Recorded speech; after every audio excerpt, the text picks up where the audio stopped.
We are here live at the Rock Prudential Center in Newark, New Jersey. I'm Olvera and Dylan Schreibman here with me. Post-game coverage for you guys after Seton Hall lost a tough one to the defending national champions Villanova 92-70. But if you only look at the first half, Dylan, the scoreline was totally different. Seton Hall was up to par with Villanova, especially going all the way up to the halftime break. But after the last media timeout of the first half, Villanova just went on a deep run, and they never stopped going.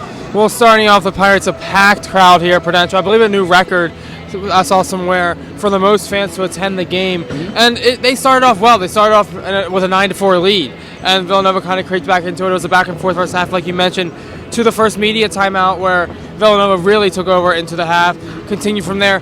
They were down with about 5 minutes to go. It was about a 29-27 game, and a half, it was a 42-31 game.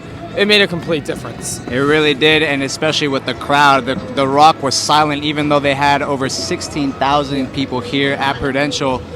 And then if you go on the other side, Seton Hall, I mean, Kadeen Carrington and Angel Delgado really struggled to carry the load of this team against a Villanova team where they were shooting over 67% from the field the entire game. Dylan, it's hard to beat a team that's going to make all their shots. I mean, Seton Hall didn't have that many rebounds, but that was not their fault. The shots were just going in for Villanova.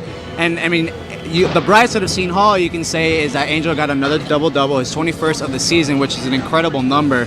But, again, Miles Powell, the bench, Rashid Anthony, you can go on and on. Desi's, I mean, he had double-figure scoring, but they didn't really get it from help from them, Kadeen and Angel. No, Kadeen Carrington had a nice performance, starting 22 points. Angel Delgado, 19 points, and another double-double. Desi Rodriguez has only 8 points. You need more than that from your third guy you're expecting, but it was hard to guard all day. Jalen Brunson led the load early for Villanova, and Chris Jenkins really came on and reminded you why this team won the national championship last season. He's good at 3 points. So, yeah.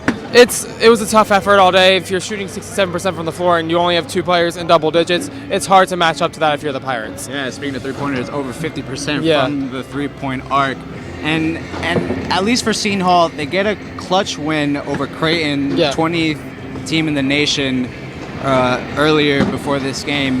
And so that kind of helps out the balance of the win-loss for Seton Hall. But after tonight, they get a loss against the number 2 team in the nation. Next up, they get another chance, Dylan, to play a ranked team, Xavier, next Wednesday at 7 o'clock here at the Rock.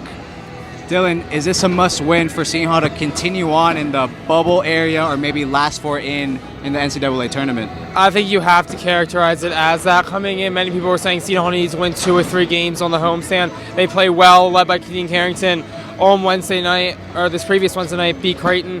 Not a good performance today. I think you have to win 2 or 3, so I think Xavier's a must-win. And going forward, it's just another resume-building win that they need if you're right on that bubble. Well, luckily for Seton Hall, you can say that the Big East is so stacked that they will have other chances. They still have to face Butler. They still have to face Georgetown.